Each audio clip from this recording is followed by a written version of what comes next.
स्वागत है इनकलाब हिंदी में। बिहार में विपक्षी दलों ने चक्का जाम का कॉल दिया था, जिसको लेकर आज पूरे बिहार के अंदर इसका काफ़ी कुछ असर दिख रहा है। Leader of opposition Rahul Gandhi, Tejashwi Yadav, इस तरीके से मुकेश सैनी, पप्पू यादव और तमाम जो विपक्षी दलों की पार्टी हैं, उनके बड़े नेता आज सड़कों पर नजर आ रहे हैं। और ये काफ़ी महत्वपूर्ण है, क्योंकि जिस विषय को लेकर ये लोग उतरे हैं सड़कों पर, वो ये है कि इलेक्शन कमीशन की निष्पक्षता को लेकर। और इलेक्शन कमीशन ने अभी जो मतदाता सूची में पुनरीक्षण का और तमाम जो मतदाताओं से सत्यापन मांगे हैं, इसको लेकर इन लोगों को ये आशंका है कि जैसे महाराष्ट्र के अंदर ये आरोप लगाया गया था विपक्ष की तरफ से कि कई मतदाताओं के नाम काटे गए थे, जिससे लोकतंत्र पूरी तरीके से कमज़ोर हो रहा है। तो क्या आज बिहार जो अपने एक इतिहास रचने जा रहा है और इतना बड़ा प्रोटेस्ट कर रहा है, प्रदर्शन कर रहा है, तमाम लीडर ऑफ अपोजिशन वहाँ पहुँचे हुए हैं, इस पर बातचीत करने के लिए आज के 7 सवाल में महत्वपूर्ण 7 सवाल पूछे जाएंगे। हमारे साथ इस मुद्दे पर खास बातचीत के लिए इनकलाब हिंदी के मैनेजिंग एडिटर आस मोहम्मद कैफ मौजूद है। सर, आपका बहुत स्वागत है। और साथ ही मेरे सहयोगी कामरान सैफी भी मौजूद है। हम इस मुद्दे पर आगे सर से सवाल करेंगे और चर्चा करेंगे। सर, मेरा इस मुद्दे पर पहला सवाल, बिहार बंद जो हुआ है वो किस उपदेशों के तहत हुआ है? और leader of opposition Rahul Gandhi जो बहुत लंबे समय बाद वो इस तरीके की किसी सड़क पर आंदोलन करते नजर आए हैं, तो इसके पीछे का जो राजनीतिक जो मुद्दा है वो क्या है?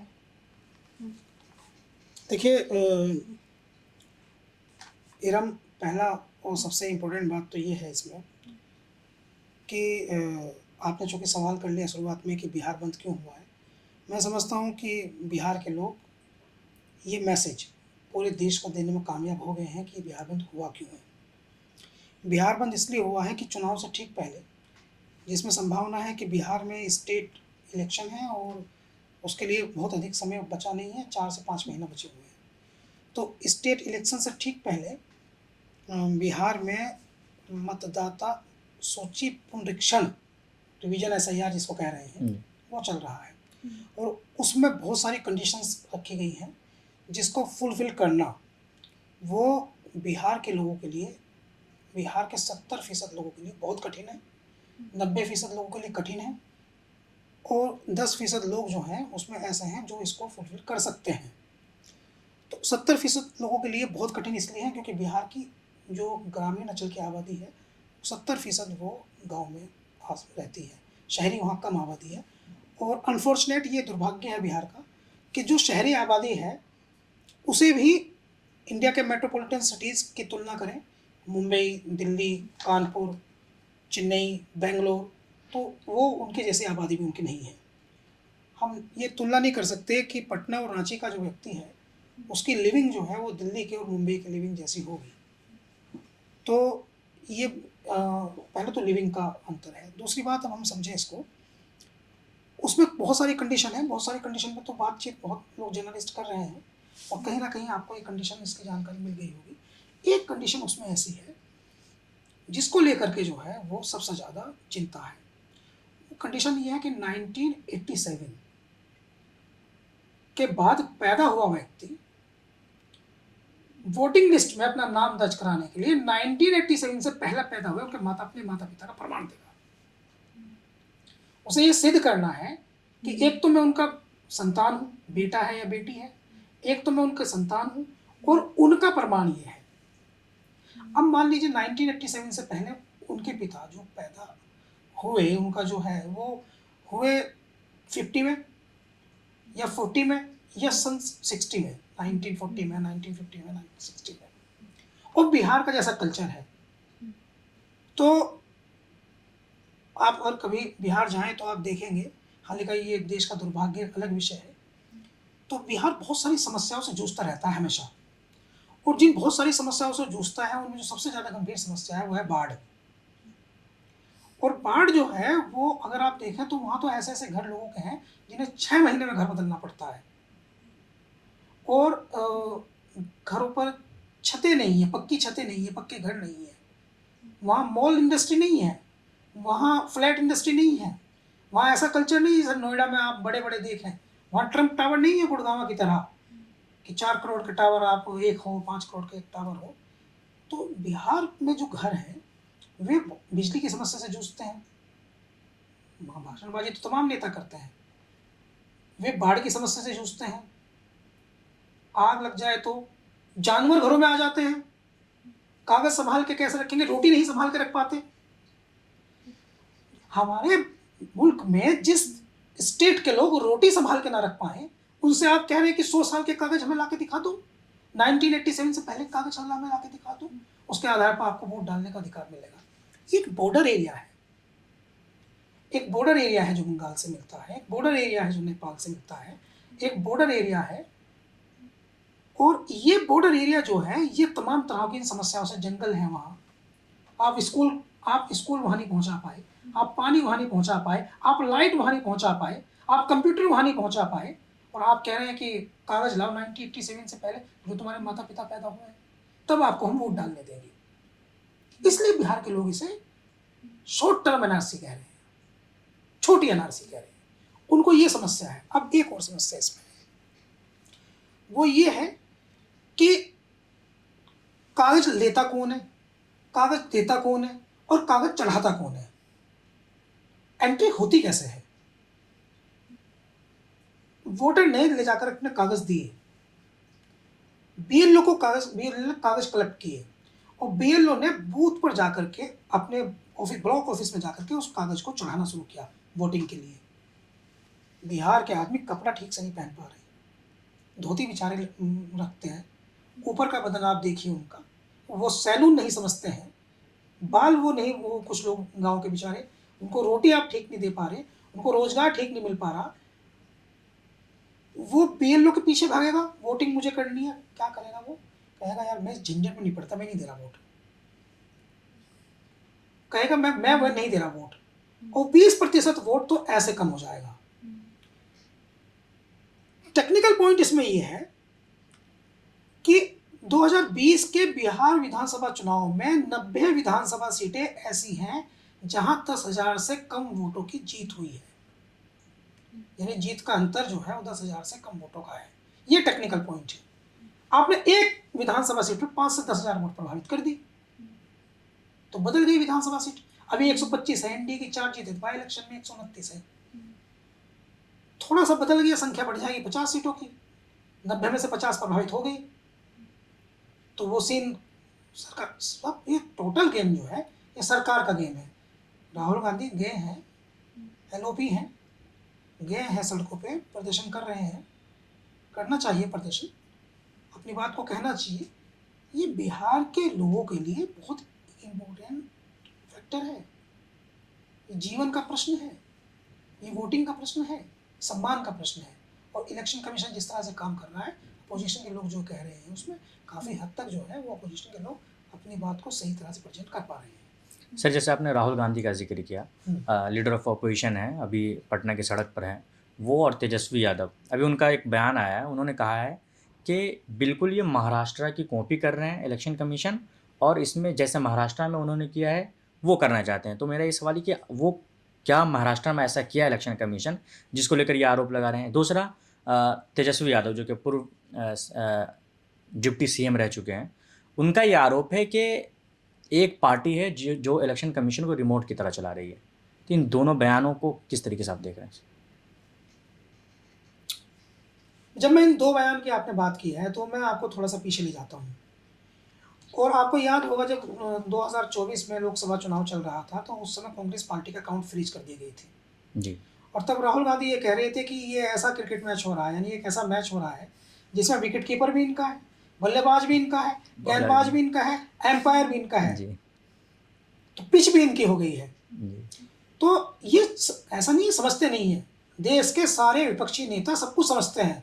महाराष्ट्र में क्या हुआ सब समझते हैं, हरियाणा में क्या हुआ सब समझते हैं, राजस्थान में क्या हुआ सब समझते हैं, मध्य प्रदेश में क्या हुआ सब समझते हैं। इनके दम नहीं है रोकने का, ये रोक नहीं पा रहे हैं, इनके पास एसेट्स नहीं है रोकने के। ये ना तो योजना, बहुत देर में तो इनको योजना समझ में आई, जब तक ये उस पार्टी की जिसकी आप बात कर रहे हैं उस पार्टी की प्लानिंग इनकी समझ में आती है, जब तक वो नहीं ले आती है प्लानिंग, उसमें उलझ जाते हैं। जब तक वो नहीं ले आती है, पिछली को डिकोड करते हैं तो वो नहीं ले आती है, तो ये उनसे पीछे चल रहे हैं। और इसका कारण अगर इनसे अपोजिशन के लोगों से पूछे तो ये कहते हैं साहब हम तो इतने तेज तरह, हम तो सीधे और सच्ची और अच्छी और ईमानदाराना राजनीति करते हैं, वो तो साम नाम दंड भेद सब अपनाते हैं। भाई वो साम दाम दंड भेद की नीति अपनाते हैं और तुम सीधी सच्ची अच्छी पॉलिटिक्स करते हो तो तुम्हारी उनको आप जिस जो आपका अपोजिशन है, अपोजिशन मतलब जो भी आपका यहाँ विरोधी है, उसको काउंटर करने के लिए, उसकी चालों को मात देने के लिए आपकी स्किल्स भी तो होनी चाहिए। तो राहुल गांधी कह तो रहे हैं, बात को समझ तो रहे हैं, समाधान क्या है। अभी सड़कों पर जो उतरे हैं, पहली बार उतरे हैं, जबकि ये समस्या किसे नहीं है, अखिलेश यादव ने उत्तर प्रदेश में कही, वो इस बारे में बोल चुके हैं। तो कई लोग इस बारे में बोल चुके हैं, पूरे उन्हें पिछले चुनाव इन्होंने देखे हैं, तो उन सब चुनाव में देख चुके हैं, जनता कुछ कहती है। चंडीगढ़ में तो अपने हाथ से बैलेट बना रहा था, आपको याद होगा। जी जी है ना, तो आम आदमी पार्टी के अगेंस्ट था, किसको नहीं पता समस्या का। जी। समस्या तो समझ गए हैं, समाधान कहाँ है। सर इसी पे इलेक्शन कमीशन पे ही मेरा सवाल है कि उसकी जो निष्पक्षता है हमेशा सवालों के घेरे में रही है, हमेशा उस पर सवाल उठते हैं। और आने वाले सालों में 2027 में यूपी में विधानसभा चुनाव होने, तो क्या अखिलेश यादव अभी से कोई योजना बना रहे हैं चुनाव से संबंधी, विधानसभा चुनाव से पहले? देखिए बिहार के अपने हमेशा आप इतिहास में अगर जाएं तो बिहार का अपना एक इतिहास है, चाहे वो सत्याग्रह, चोरा चोरी, दांडी यात्रा, है ना, चंपारण में गांधी।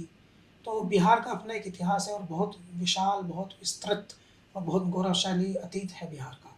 और इसलिए वो गौरवशाली अतीत है उनका कि देश को उन्होंने एक दिशा दी है और देश को उन्होंने एक पूरे देश को ये समझाने की कोशिश की। आज भी ये मैसेज चलता है कि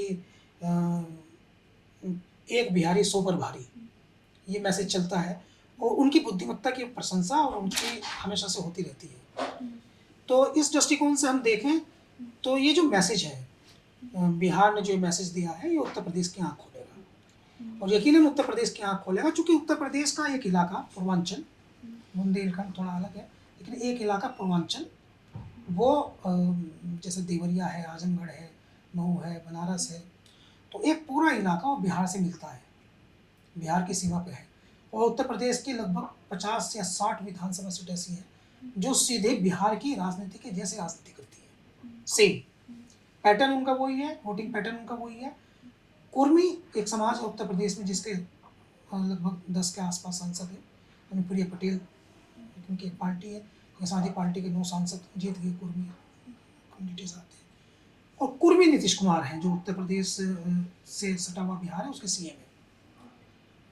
पासी उत्तर प्रदेश की राजनीति में अचानक से बहुत प्रासंगिक हो गए, जैसे अयोध्या से जो सांसद बने अयोध्या प्रसाद, अवधेश प्रसाद, वो हैं।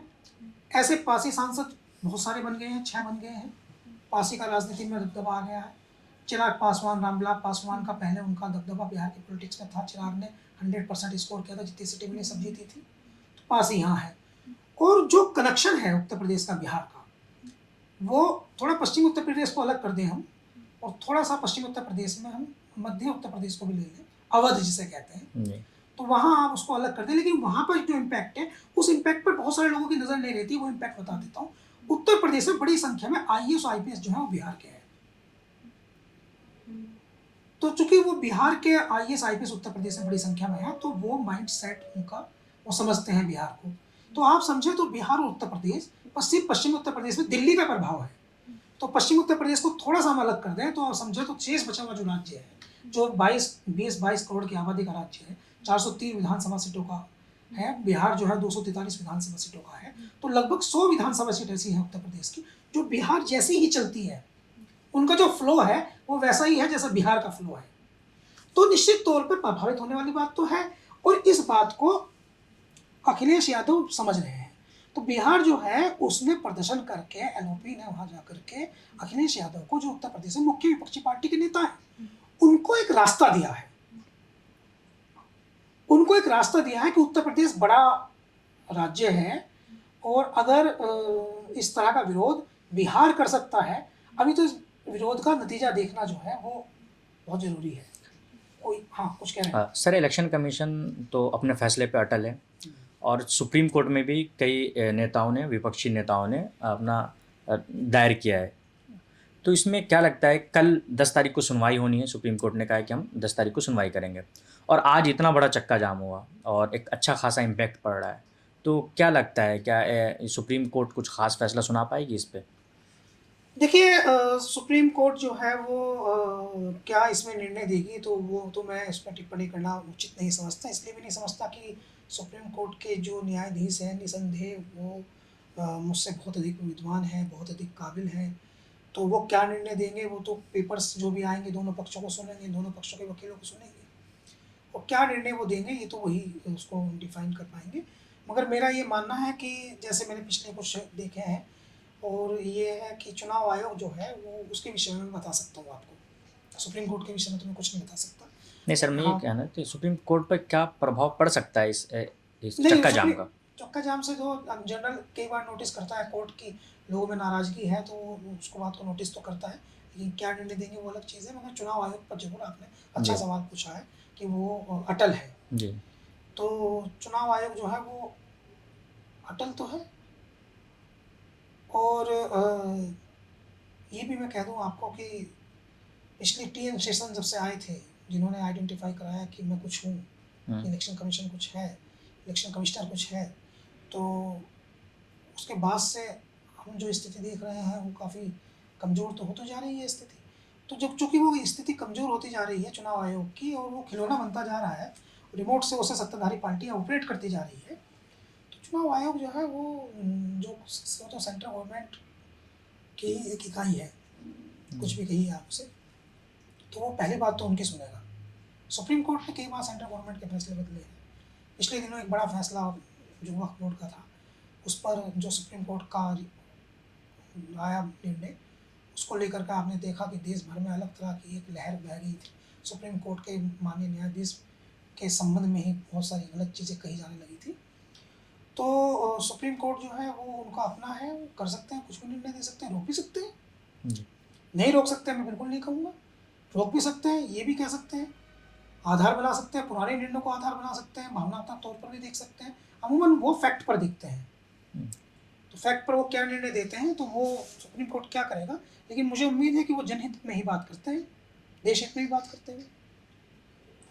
सर मेरा इस पे आखिरी सवाल होगा ये, बिहार बंद जो इस तरीके के प्रदर्शन जो बिहार में देखे गए, जहाँ पे विपक्षी का इतना बड़ा विपक्षी दल का एकता भी दिखा गया इसमें, और आने वाले सालों में यूपी और गुजरात में भी विधानसभा के चुनाव होने, तो क्या वहाँ पे भी चुनाव से पहले इस तरीके के नज़ारे देखने को मिल सकते हैं?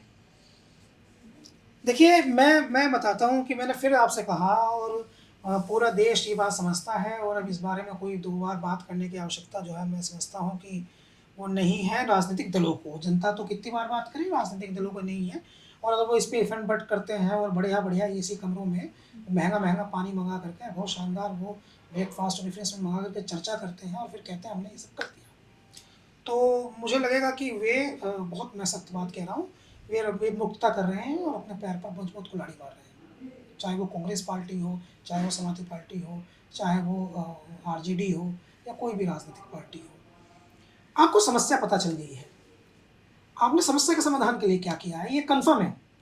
ये कन्फर्म हो गया है कि सरकारें जो हैं वो जो सत्ताधारी पार्टी है वो संस्थाओं को चुनाव जीतने के लिए अपने प्रयोग में ले रही है। चाहे चुनाव आयोग हो, चाहे सिस्टम हो। उत्तर प्रदेश में तो डीएम एसएसपी की बात बहुत होती है, वहाँ चुनाव आयोग में वहाँ सीधे डीएम की बात होती है। अखिलेश यादव तो खुलेआम ये कहते हैं कि डीएम ने ये सीट हरवा दी, डीएम ने ये सीट जितवा दी डिस्ट्रिक्ट मजिस्ट्रेट की। बिहार में भी कहा जाएगा, बिहार में भी कहा जाएगा डीएम ने ये करा दिया, एसपी ने ये करा दिया। मैंने आपको शुरुआत में बताया था, बिहार में जो बड़ी विधानसभा कितनी बड़ी होती है, विधानसभा देखिए, विधानसभा 5 लाख 10 लाख की विधानसभा नहीं होती, 1.5-2 लाख की विधानसभा होती है, कोई कोई विधानसभा 1 लाख की भी होती है। सबसे बड़ी जीत जो बिहार चुनाव में विधानसभा की है वो 55,000 के आसपास की है, 51,000 की अख्तरुल इमान की थी दूसरे नंबर की जीत। तो ऐसी जीत भी है। एक बिहार में एक सीट पर चुनाव जीता था जेडीयू का उम्मीदवार, 12 वोटों से जीता था, विधायक बन गया 12 वोटों से। तो इतनी विधानसभा छोटी होती है, एक लोकसभा में 5 या 6 विधानसभा होती है, तो विधानसभा छोटी होती है, वहाँ 5,000 वोट का ही बड़ा महत्व है। कहीं आपने डंडा चला दिया बूथ पर, सिस्टम आपका है, सीएम आप है, पुलिस आपके कंट्रोल में है, आपने डंडा चला कर दिया। कहीं आपने वोटिंग में आपने 500 1000 वोट एक बूथ पर काट दिए, तो 100 वोट हैं, 100 काट दिया आपने एक बूथ पे, 100 बूथ हैं 10,000 काट दिए, आप प्रूव करते रहे। कहीं आपने पर्ची नहीं भिजवाई, कहीं आपका बस्ता लेके व्यक्ति नहीं बैठा, कहीं आपने टेरराइज कर दिया, कहीं आपने पैसे से खरीद लिया। कैसे चुनाव जीतेंगे? आपके पास व्यवस्था क्या है, प्लानिंग क्या है आपकी अपोजिशन के पास में? उनके पास सब कुछ है। वो फुल टाइम 24 आवर 5 साल तक उनकी एक यूनिट चुनाव जीतने की पॉलिसीज पे काम करती है। आप कैसे इस सिस्टम से लड़ेंगे? इससे तो एक ही तरह लड़ा जा सकता है कि 100% जनता आपके पक्ष में वोट कर दे। 100% कभी करेगी नहीं, तो फिर आप जीतेंगे कैसे? और सर जैसे बिहार में प्लान का भी मुद्दा बहुत ज़्यादा रहता है, चूँकि ज़्यादातर लोग बाहर रहते हैं। सर मेरा आखिरी सवाल ये होगा कि सरकार के लोगों का ये आरोप है कि विपक्षी दलों ने बाकायदा एक लोकतंत्र पर सवाल उठा दिया है, और उनका ये कहना है कि इस तरीके से करने का मतलब ये है कि ये सस्ती वोट बटोरना चाह रहे हैं विपक्ष के लोग, और लोगों को गुमराह कर रहे हैं कि आपका वोट देने का अधिकार छीन लिया जाएगा। बोलो इलेक्शन कमीशन तो वोट देने का अधिकार को और सिद्ध कर रहा है ताकि जो लोग यहाँ के हैं वही वोट दे सकें। इस पर क्या कहें? देखिए, इन्होंने कहा कि 2003 से पहले जिसका नाम वोटर लिस्ट में है तो वो वोट डाल सकता है, और जिनका नाम जो है वो वोटर लिस्ट में 2003 से पहले नहीं है उनको अपने माता पिता के प्रमाण देने पड़ेंगे, और जो 1987 के बाद पैदा हुए हैं। आप सुन करके ये बात कितनी अजीब लगती है।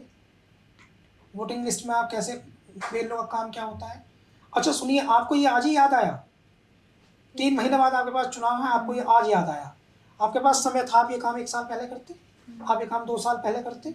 जब चुनाव हो चुका था 2020 में, एक मुख्यमंत्री चुन चुका था बिहार, तो आप 2 साल बाद ये काम करते। अभी आप राइट नाउ करेंगे आप ये काम? सर्वे आपने शुरू कर दिया, घर घर आपके लोग जाने लगे। लोग जानते नहीं है अपना नाम लिखना। बिहार में शिक्षा का कितना 61% है, 40% लोग जो हैं वो शैक्षिक ही नहीं है। 71% पुरुष हैं, उनमें से 51% महिलाएं। बिहार के लोग जो हैं दुनिया भर में काम करते हैं, बेचारे दौड़ते भागते हैं। लाखों लोग बाहर हैं। अब दिल्ली में काम करते हैं 10,000 लोग। अभी दौड़ के जाएं यहाँ काम छोड़ करके, 1,000 रुपये रोज मुश्किल से कमाते हैं बेचारे। रेड़ा चला रहे हैं, पानी बेच रहे हैं, तमाम तरह की दूसरी यहाँ मजदूरी कर रहे हैं। ये कैसे जाएंगे? आप लिविंग तो इनकी बेहतर कर नहीं रहे, आप आइडेंटिटी का क्वेश्चन इन पर खड़ा कर रहे हैं। अभी इसके साथ भी एक दूसरा प्रश्न और भी है जो इससे भी बिग वो है, वो ये है कि एक दिन ही तो उसको लगता है कि वो राजा है जिस दिन वोट डालता है। वही एक दिन तो आता है उसकी ज़िंदगी में, जैसे उसको फील आता है कि वो देश का प्रधानमंत्री, प्रदेश का मुख्यमंत्री चुन रहा है। वही एक दिन वही हक उससे छीन लेंगे तो उसको क्या भाव जाएगा? उसका क्या मेरा राइट क्या है? निराशा पैदा कर देंगे आप वेरीफाई कीजिए, लेकिन आप उसे राजनीतिक हितों के लिए इस्तेमाल नहीं कर सकते। आप 1 साल पहले करते, ये वेरीफाई 1 साल पहले करते। आप कह रहे हैं बाहर से लोग आ गए, बॉर्डर पर आकर बस गए। भाई बाहर से लोग आ गए तो आप लोग क्या कर रहे हैं? बोर्ड ऑफ सिक्योरिटी फोर्स कहाँ है? सिस्टम कहाँ है? बाहर से लोग कैसे आ गए? आप उनके माता पिता को आइडेंटिटी वेरीफाई कीजिए, बिल्कुल करना चाहिए, वेरीफाई कीजिए, लेकिन एक समय होता है ना उसका। एक 3 महीने बाद चुनाव आज आप लेके बैठ गए अपना। जब वोटर लिस्ट के लिए उन्होंने अप्लाई ही किया था उस वक्त भी आपको रिव्यू करनी चाहिए, रिव्यू करनी चाहिए, जाके देखनी चाहिए था। आज जब बन जाने के बाद आप बोल रहे हैं कि आधार कार्ड वैलिड नहीं है इसके साथ। ऐसा इसलिए है क्योंकि वो उनको डिस्टर्ब करना चाहते हैं। मैं आपको बताता हूँ कामरान, जब वोटिंग होती है, जिस दिन वोटिंग होती है उस दिन मतदान को धीमा करने के तरीके अपनाए जा रहे हैं। उत्तर प्रदेश में हमने देखा है ये चीज़, मतदान को धीमा करने के तरीके अपनाए जा रहे हैं। वो चुनते हैं कि किस किस बूथ पर मतदान विपक्षी पार्टी के किसी व्यक्ति को मिल रहा है, या वो आइडेंटिफाई कर लेते हैं कि ये एरिया जो है ये हमको वोट नहीं कर रहा है, तो वहाँ पुलिस लाठी बजा देती है, फटकार देती है, धीमा कर देती है मतदान। 500 से 700 वोट एक जगह एक बूथ पर प्रभावित हो गई। हमारा कहना यह है कि जो बिहार ने आज किया है वो उसके कारण से हरियाणा, उसके कारण से राजस्थान, उसके कारण से मध्य प्रदेश, उसके कारण से महाराष्ट्र, तो वहाँ रिजल्ट पहले आ चुका है। तो आगे चलो बिहार जाएगा, अच्छी बात है। उत्तर प्रदेश जाग जाए तो अच्छी बात है। इसलिए अच्छी बात है, हमको इस बात से तो कोई फर्क नहीं पड़ता कि सरकार किसी की रहे। देश में लोकतंत्र है, जिस सरकार को जनता चुनती है उसका स्वागत है। मगर इस बात से जरूर फर्क पड़ता है भारतीय होने के नाते कि चुनाव फेयर हो जी। चुनाव फेयर होना चाहिए, निष्पक्ष चुनाव जरूर होना चाहिए, और ये चुनाव आयोग की जिम्मेदारी है। तो ये था आज का हमारा ख़ास कार्यक्रम, आज के 7 सवाल, जिसमें सर ने 7 सवालों का महत्वपूर्ण जवाब दिया है, जो हमारे लिए भी और आपके लिए भी काफ़ी महत्वपूर्ण था। सर आपका बहुत बहुत धन्यवाद। बहुत तो आप धन्यवाद, देखते रहिए इनकलाब हिंदी।